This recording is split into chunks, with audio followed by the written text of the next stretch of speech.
नमस्कार. मी प्राध्यापक डॉक्टर रवींद्र फडके. मी याच्यापूर्वी एक 30 मिनिटाचा व्हिडिओ पोस्ट केलेला आहे. या व्हिडिओमध्ये मी या ठिकाणी केंद्र सरकारने जी कोचिंग क्लासेसच्या संदर्भातली नियमावली दिलेली होती त्याच्या सर्व नियमांचं विस्तृत वर्णन आणि स्पष्टीकरण केलेलं आहे. आता आपल्याला जो या ठिकाणी बदल करायचा आहे त्याच्यामध्ये आणि तो बदल करत असताना आपल्याला आधाराची गरज आहे. मग आत्ता या ठिकाणी जे काही अस्तित्वात असणारे विविध राज्यातील कायदे आहेत त्या कायद्यांचा आधार घेऊन आपण केंद्र सरकारला आणि राज्य सरकारला आपण विनंती करून योग्य ते बदल या गाईडलाईन्समध्ये करायला सांगायला पाहिजेत. पहिला जो आपल्याला ऑब्जेक्शनेबल होतं, जो सगळ्यांसाठी महत्त्वाचा मुद्दा आहे आणि तो मुद्दा म्हणजे 16 वर्षाच्या खालील मुलांना, म्हणजे इयत्ता 10वीच्या खालील मुलांना या ठिकाणी क्लासेसला बंदी घालण्यात आलेली आहे किंवा क्लासेसला प्रवेश देण्यात येणार नाही किंवा त्यांना क्लासेसला घ्यायचं नाही आहे, अशा प्रकारचं या ठिकाणी बंदी घालण्यात आलेली आहे. तर ह्याच्या संदर्भातला फार महत्त्वाचा एक इश्यू आहे, ज्याला आपण या ठिकाणी म्हणूया की अतिशय गंभीर असा प्रश्न आहे सगळ्यांच्या बाबतीत. तर त्याच्या संदर्भाने आपल्याला एक उपयोगी पडणारं जे आहे ते हे जे आहे हे Rajasthan coaching institutes control act आहे 2023चा. परंतु हा जानेवारी महिन्यात काढलाय, लक्षात घ्या, बिल आहे. आणि परंतु तुम्हाला एक गाईडलाईन सादर केलेल्या ज्या आहेत त्या या ठिकाणी 29 सप्टेंबर 2023ला केले, म्हणजे याच्यानंतर जवळजवळ 6 ते 8 महिन्यांनी केलेले आहेत. त्या 29 सप्टेंबर 2023च्या Rajasthan government guidelines for coaching institutes नावानं ज्या गाईडलाईन जारी केल्या त्याच्यामध्ये त्यांनी सांगितले की ह्या guidelines इन्स्ट्रिक्ट for encouraging students below class 9 to take admission to coaching institutes to prepare for medical and engineering entrance exam. हे क्लिअर कट सेंटेन्स आहे. म्हणजे त्यांनी काय सांगितलं लक्षात घ्या, इयत्ता 9वीच्या खालील विद्यार्थ्यांना कोचिंग इन्स्टिट्यूटमध्ये या ठिकाणी ऍडमिशन घेण्यासाठी मनाई करण्यात आलेली आहे जे विद्यार्थी मेडिकल किंवा इंजिनिअरिंगच्या प्रवेश परीक्षेची तयारीसाठी ऍडमिशन घेतात.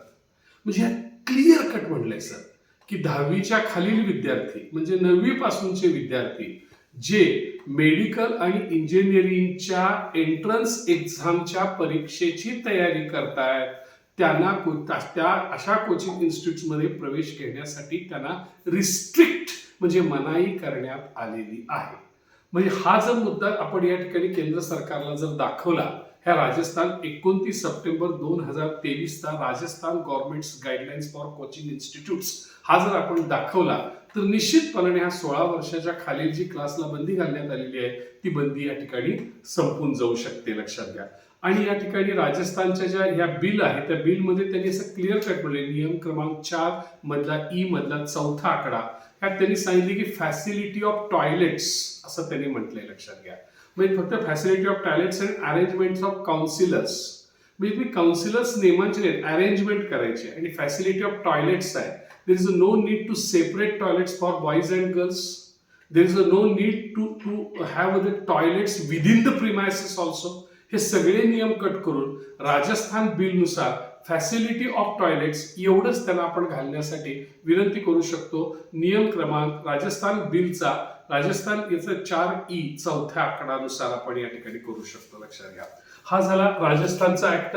आता आपण थोडंसं बघूया, लक्षात घ्या. हा कर्नाटक ट्युटोरियल इन्स्टिट्यूट्स हा आहे बघा sir, Karnataka tutorial institutes registration and regulations rule 2001 कर्नाटकामध्ये, लक्षात घ्या. या ठिकाणी हा नियम या ठिकाणी घालण्यात आलेला आहे. आणि त्याचबरोबर ह्या नियमात काय म्हणलंय या कर्नाटक सरकारने, लक्षात घ्या, त्याच्या संदर्भाने आपण 1-2 मिनिटांमध्ये आपण इथं लक्ष देऊया. त्यात त्यांनी असं म्हटलंय, लक्षात घ्या, की जेव्हा अशा प्रकारची नियमावली अस्तित्वात येईल, इम्प्लिमेंटेशन होईल, तेव्हापासून 3 महिन्याच्या आत तुम्ही तुमचं रजिस्ट्रेशन करायचं आहे, न केल्यास तुम्हाला दंड होईल, लक्षात घ्या. त्यात त्यांनी असं सांगितलंय, आपल्याला सेंट्रलच्या गाईडलाईन्समध्ये त्यांनी वेबसाईटवर त्यांनी आपल्याला नोंद करायला सांगितले, गव्हर्नमेंट पोर्टलवर. हिथं त्यांनी रजिस्टर्ड पोस्टने अर्ज करा म्हणून सांगितले, लक्षात घ्या. हिथं त्यांनी काही फी ठेवलेली आहे रजिस्ट्रेशनसाठी, ती फी पण लक्षात घेणं गरजेचं आहे. कर्नाटक गव्हर्नमेंटनी रजिस्ट्रेशनसाठी ठेवलेली फी ती फी आहे लक्षात घ्या, 1ली ते 7वी पर्यंतची फी आहे 5,000 रुपये. या ठिकाणी 8वी ते 10वी पर्यंतची फी जी आहे ती या ठिकाणी आहे 10,000 रुपये. आणि 11वी आणि 12वीची डिग्री कोर्स आणि अदर कोर्सेसची फी आहे 25,000 रुपये. ही या ठिकाणी जी फी आहे ही फी तुम्हाला रजिस्ट्रेशन फी या ठिकाणी तुम्हाला म्हणून त्यांनी सांगितलेली आहे, लक्षात घ्या. या ठिकाणी हा जो आहे हे त्यांनी सांगितलंय, परंतु आपल्याला ह्याच्यातला कर्नाटक गव्हर्नमेंटचा, कर्नाटकच्या रूल्स रेग्युलेशन 2000चा एक मोठा फायदा मिळणार आहे आपल्याला. त्याच्यामध्ये रूल नंबर 5A, त्यामध्ये त्यांनी असं दिलंय, लक्षात घ्या, की एका विद्यार्थ्याला बसण्यासाठी जागा किती पाहिजे, ते 5 ते 7 स्क्वेअर फीट एरिया पाहिजे. 5 ते 7 स्क्वेअर फीट एरिया म्हणजे 5 स्क्वेअर फीट एरिया हे मी तुम्हाला जे म्हणत होतो, म्हणजे या ठिकाणी 1 स्क्वेअर मीटर म्हणजे 10 चौरस फूट. गरज नाहीये, लक्षात घ्या. 5 ते 7 चौरस फूट हा नियम दाखवून आपण त्याच्यामध्ये बदल करू शकतो. कर्नाटक गव्हर्नमेंटचं रूल्स अँड रेग्युलेशन्स 2001 5व्यातल्या ए नियमानुसार कर्नाटक गव्हर्नमेंटने असं सांगितलं त्याच्यामध्ये, लक्षात घ्या, की एका वर्गात 30 पेक्षा जास्त विद्यार्थी नकोत, असंही त्यांनी या ठिकाणी सांगितलेलं आहे, लक्षात घ्या. तर हा झाला या ठिकाणी कर्नाटक गव्हर्नमेंटचा हा नियम झाला. हा एक कर्नाटक, लक्षात घ्या, ऍक्ट आहे. त्या कर्नाटक ऍक्ट मध्ये हा जो कर्नाटक ऍक्ट 1983चा आहे, लक्षात घ्या, तो रिगार्डिंग एज्युकेशन आहे. आणि त्या एज्युकेशन ऍक्ट मध्ये नेहमीप्रमाणे दुहेरी क्लासेसला मनाई करण्यात आलेली आहे, लक्षात घ्या. ते शाळा आणि कॉलेजेसमध्ये विशेष करून त्यांनी सांगितले की गव्हर्नमेंट एम्प्लॉई, सरकारी नोकर आणि या ठिकाणी अनुदानित संस्था यांच्यामध्ये काम करणाऱ्या शिक्षकांना या ठिकाणी क्लासेस काढता येणार नाहीत किंवा क्लासेसमध्ये नोकरी करता येणार नाही, असं कर्नाटक या ठिकाणी एज्युकेशन ऍक्ट 1983 मध्ये या ठिकाणी सांगितलं. याच्यापेक्षा काही वेगळं त्यात काही दिसत नाही. दुसरं आणखीन एक असं Manipur coaching institute control and regulation act 2017 recent आहे सर. मणिपूरचा ऍक्ट 2017चा आहे, लक्षात घ्या. याच्यामध्ये त्यांनी एक फार चांगली गोष्ट केली आहे आपल्यासाठी, की हे जे रजिस्ट्रेशन आहे, लक्षात घ्या, ते 3 वर्षासाठी केलेलं आहे. म्हणजे तुम्ही एकदा जर का रजिस्ट्रेशन केलं तर ते 3 वर्षासाठी या ठिकाणी चालेल. आणि त्यांनी इम्प्लिमेंटेशन हा कायदा इम्प्लिमेंटेशन झाल्यापासून 1 महिन्याच्या आत रजिस्ट्रेशन करा असं त्यांनी म्हटलेलं आहे, लक्षात घ्या. त्याचबरोबर त्यांनी असं सांगितलंय, लक्षात घ्या, की तुम्हाला तुमची जी काही मॅन्डेटरी त्यांनी घेतलेले सक्तीचं केलं, की तुम्ही जी फी घेणार आहात त्या फी मध्ये तुम्ही किती लेक्चर देणार आहे, तुमची फी किती असणार आहे, तुम्ही या ठिकाणी लक्षात घ्या ग्रुप डिस्कशन्स किती घेणार आहे, किती तुम्ही टेस्ट घेणार आहे, ह्याचा उल्लेख असणं गरजेचं आहे. काय काय पाहिजे बघा सर, नंबर ऑफ लेक्चर्स पाहिजे, फीज किती, फीज मध्ये नंबर ऑफ लेक्चर्स, टेस्ट आणि ग्रुप डिस्कशन पाहिजेत, हेच त्यांनी या ठिकाणी मणिपूरमध्ये सांगितलेले आहे. मणिपूरमध्ये सुद्धा एका विद्यार्थ्याला 1 स्क्वेअर मीटर अशीच या ठिकाणी एरिया असावी असं या ठिकाणी म्हटलेलं आहे, लक्षात घ्या. आता यानंतर जे आपण बघणार आहोत, लक्षात घ्या, तो उत्तर प्रदेशचा सर हा बघा ऍक्ट आहे. उत्तर प्रदेश लक्षात घ्या, हा उत्तर प्रदेशचा आहे. रेग्युलेशन ऑफ कोचिंग ऍक्ट 2002चा आहे, लक्षात घ्या, 2002. तर या ठिकाणी हा जो आहे तो आपण ह्यामध्ये विशेषतः त्यांनी जो काही या ठिकाणी कायदा केला ह्यात काय फार काही नाहीये, सगळं तसंच आहे, लक्षात घ्या. फक्त त्यांनी म्हणताना पेज नंबर 8 वर नियम क्रमांक 2 मध्ये असं म्हटलेलं आहे, त्यांनी दुहेरीला बंदी घातलेली आहे, लक्षात घ्या, की जे सरकारी नोकर असतील, जे सरकारी शाळेमधील अनुदानित शाळेत शिक्षक असतील, त्यांना कोचिंग क्लासेस घेता येणार नाहीत किंवा त्यांना कुठल्याही प्रकारचं मानधन स्वीकारता येणार नाही, असंही त्यांनी क्लिअर कट असं या ठिकाणी म्हटलेलं आहे, लक्षात घ्या. बरोबर आहे. तर या ठिकाणी ह्याचा त्यावेळेला उत्तर प्रदेशच्या रेग्युलेशन ऍक्टचा मूळ उद्देश, ऑब्जेक्टिव्ह, हे त्यांनी दुहेरीवर कंट्रोल हा आहे. आता आपला कंट्रोल आता काय आहे सांगा सर, केंद्र सरकारचा आपला ऑब्जेक्ट काय आहे, आत्महत्या रोखणं, मुलांचा ताणतणाव कमी करणं, हे मेन ऑब्जेक्ट आहे. तसं त्यावेळेला 2002 साली उत्तर प्रदेशने जे कोचिंग इन्स्टिट्यूट वरती जे रेग्युलेशन ऍक्ट आणला होता त्याचा हेतू काय होता, दुहेरी रोखणं. दुहेरी रोखणं हा नियम होता, लक्षात घ्या. म्हणून त्यांनी या कोचिंग इन्स्टिट्यूट वरती बिहारने या उत्तर प्रदेशने या ठिकाणी आणलेला होता, लक्षात घ्या. याच्यानंतर आपण बघणार आहोत, लक्षात घ्या, की बिहारचा कोचिंग ऍक्ट आपण बघणार आहोत, लक्षात घ्या. बिहार कोचिंग ऍक्ट मध्ये आपण काय आहे, बिहारचा कोचिंग ऍक्ट, लक्षात घ्या. हा बिहारचा कोचिंग ऍक्ट आहे. Bihar coaching institutes control and regulation act 2010. हा 2010चा ऍक्ट आहे, लक्षात घ्या. ह्यात त्यांनी काय सांगितलं, ह्यात पण विद्यार्थ्यांना बसायला 1 स्क्वेअर मीटर एरिया म्हणले त्यांनी, आणि रजिस्ट्रेशनला 5,000 रुपये म्हणले सर. कुणालाही क्लास रजिस्टर करायचा असेल तर 5,000 रुपये फी म्हणले, आणि रिन्युअलसाठी 3,000 रुपये म्हटले सर. रिन्युअलसाठी काय म्हणले, 3,000 रुपये. बाकी सगळे कायदे बऱ्यापैकी तसेच आहेत असं या ठिकाणी मला वाटतं, लक्षात घ्या. आता शेवटचा जो आहे मला जो महत्वाचा सांगायचा आहे, लक्षात घ्या, तो म्हणजे गोव्याचा ऍक्ट आहे, लक्षात घ्या. आणि तो गोव्याच्या ऍक्ट वरती आपल्याला थोडंसं विस्तृत बोलायला लागेल, आणि मग मी या ठिकाणी थांबेल. हा आहे Goa coaching classes regulation act 2001. हा आहे गोव्याचा ऍक्ट, लक्षात घ्या. तर याच्यामध्ये त्यांनी असं सांगितलं की सर, त्यांनी केलेल्या ज्या व्याख्या आहेत, आपल्याकडे आपण म्हणले सर की कोचिंग क्लास किंवा कोचिंग सेंटर कुणाला म्हणले सांगा सर. तर आमच्याकडे सेंट्रल गव्हर्नमेंटने म्हणले की एकूण 50 विद्यार्थ्यापेक्षा जर जास्त विद्यार्थी असतील तर त्याला कोचिंग म्हणायचं, कोचिंग सेंटर म्हणायचं, असं त्यांनी या ठिकाणी सांगितलेलं, लक्षात घ्या. पण गोव्यामध्ये तसं नाही.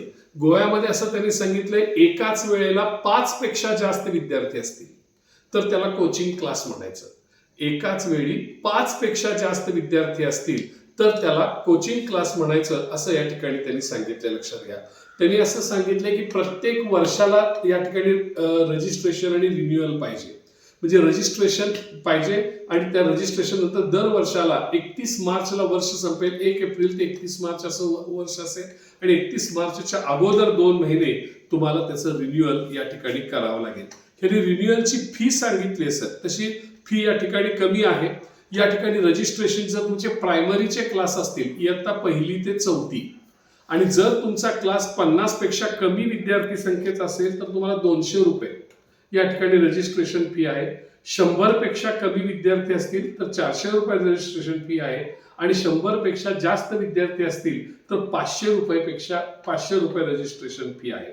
सेकंडरी म्हणजे 10वी पर्यंतचा जर असेल तर 50 पेक्षा कमी विद्यार्थी असतील तर 1,000 रुपये रजिस्ट्रेशन फी.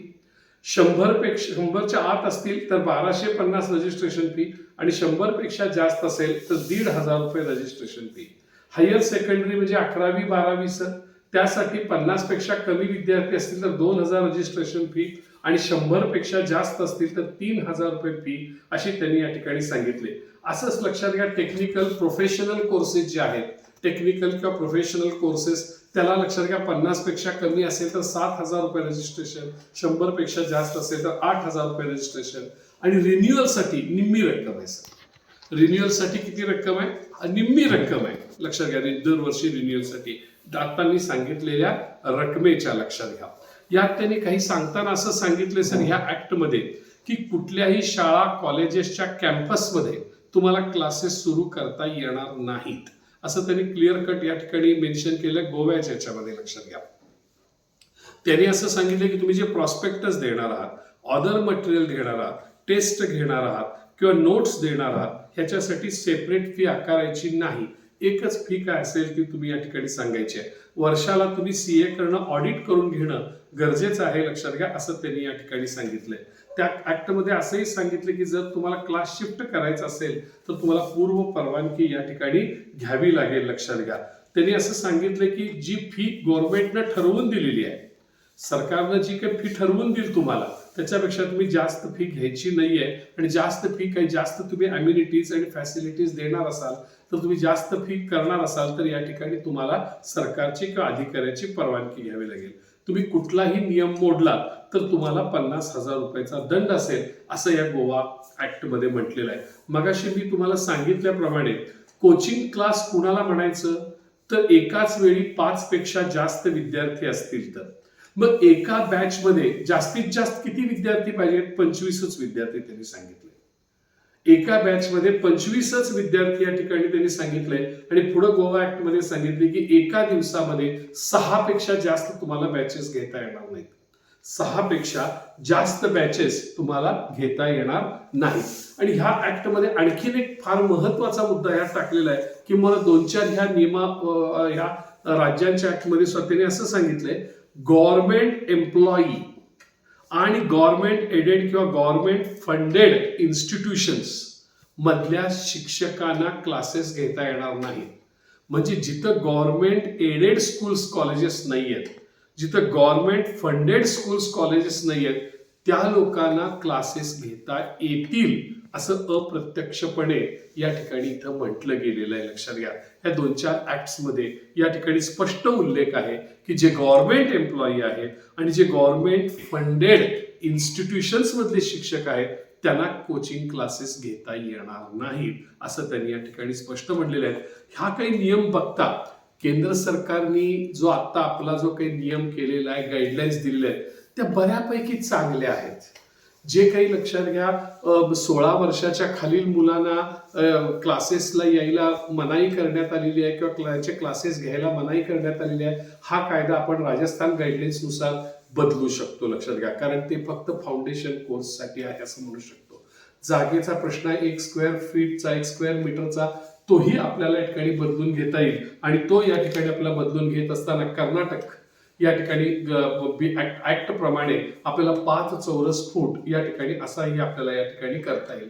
रजिस्ट्रेशन आपल्याला 3 वर्षासाठी असावं अशा प्रकारचीही आपण या ठिकाणी मागणी करू शकतो आणि या पद्धतीने आपल्याला काही बदल या इथं करता येतील असं मला वाटतंय. जे काही थोडंफार अयोग्य आहे ते आपल्या याच्यामध्ये थोडे बदलून घेण्यासाठी जर आपण रिक्वेस्ट केली तर ते होऊ शकेल असं मला वाटतं. नोंदणी करण्यासाठी लक्षात घ्या, गोव्याची रजिस्ट्रेशनची जी काही पद्धती आहे तर ती चांगली वाटते. लक्षात घ्या, कमीत कमी रजिस्ट्रेशन फी आहे, रिन्युअल पण कमी आहे, बऱ्यापैकी हाफ आहे. त्यामुळे रजिस्ट्रेशनसाठी फीची मागणी करताना गोवा ऍक्टचा आपल्याला या ठिकाणी वापर करता येऊ शकेल. तर अशा पद्धतीनं आपण या सगळ्या ऍक्टचा अभ्यास करून एक चांगल्या प्रकारचा ड्राफ्ट तयार करून आपण राज्य सरकारला जर दिला तर या ठिकाणी योग्य अशा प्रकारची नियमावली येऊ शकते. जे ड्राफ्ट तयार करतात ते IAS अधिकारी असतात आणि IAS अधिकाऱ्यांनी सही केलेल्या ड्राफ्टचे जर पुरावे दिले तर त्यांना ते लवकरात लवकर सहजासहजी पटतात आणि त्यामुळे ह्याचा आधार घेऊन